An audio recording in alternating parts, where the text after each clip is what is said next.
Selamat datang di dapur saya. Kali ini saya akan berbagi resep bakso goreng Hakka versi yang agak berbeda dengan resep saya sebelumnya.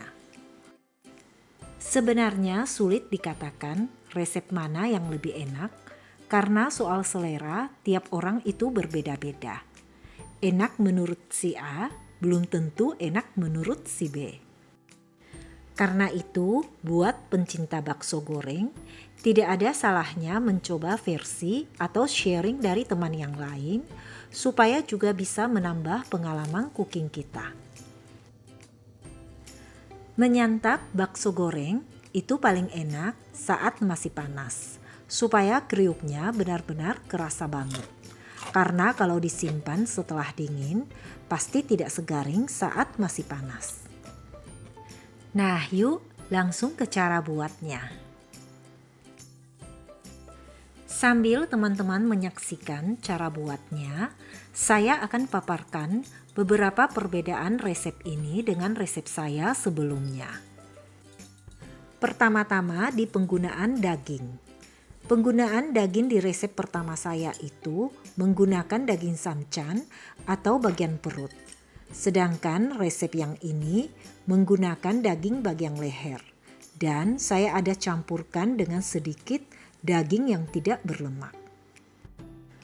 Untuk daging udang, baik resep 1 maupun 2, udangnya jangan dicincang halus, tapi cincang kasar saja, supaya saat dimakan terasa daging udangnya.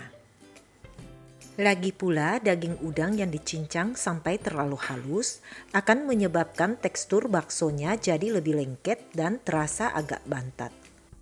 Karena itu, ingat untuk daging udang dicincang kasar atau dipotong-potong kecil saja.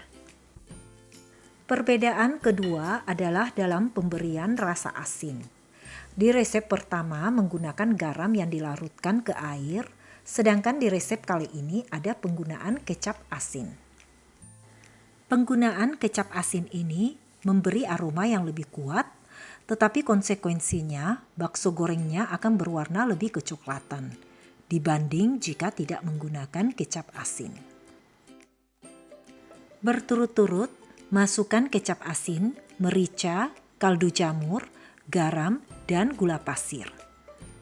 Kemudian tambahkan pula dengan sebagian telur yang sudah dikocok lepas. Aduk-aduk sejenak, lalu tambahkan dengan tepung.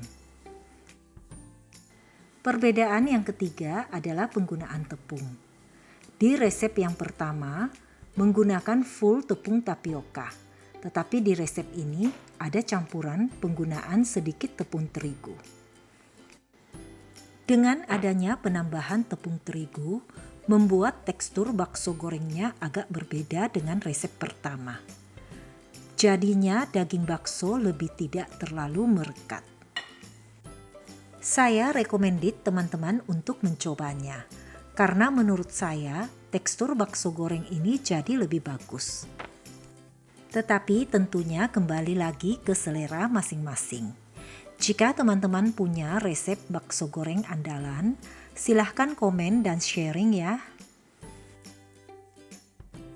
Untuk cara aduk, kedua resep ini sama, yaitu jangan diaduk dengan kasar seperti uleni adonan roti, tapi cukup diaduk dengan dibolak-balik secara pelan saja, seperti tampak di video.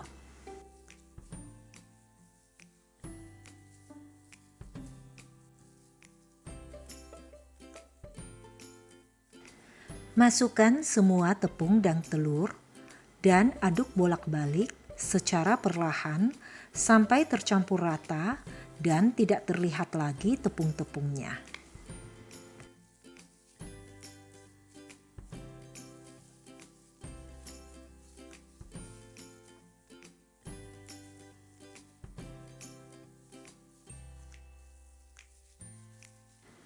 Adonan dibentuk bulat-bulat, lalu panaskan minyak yang banyak di wajan. Setelah minyak panas, masukkan bulatan bakso satu persatu dengan bantuan sendok. Sengaja permukaan luar bakso jangan dibentuk halus licin, tapi biarkan bergerindil supaya kriuknya lebih kerasa.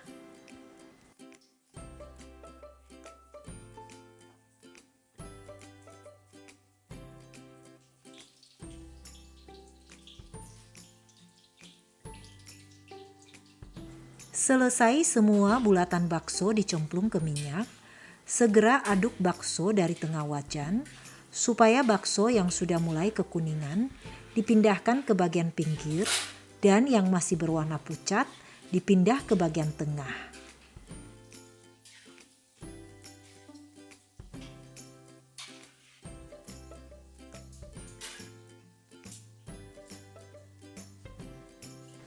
Aduk-aduk, bolak-balik posisi bakso supaya semuanya bisa matang secara merata.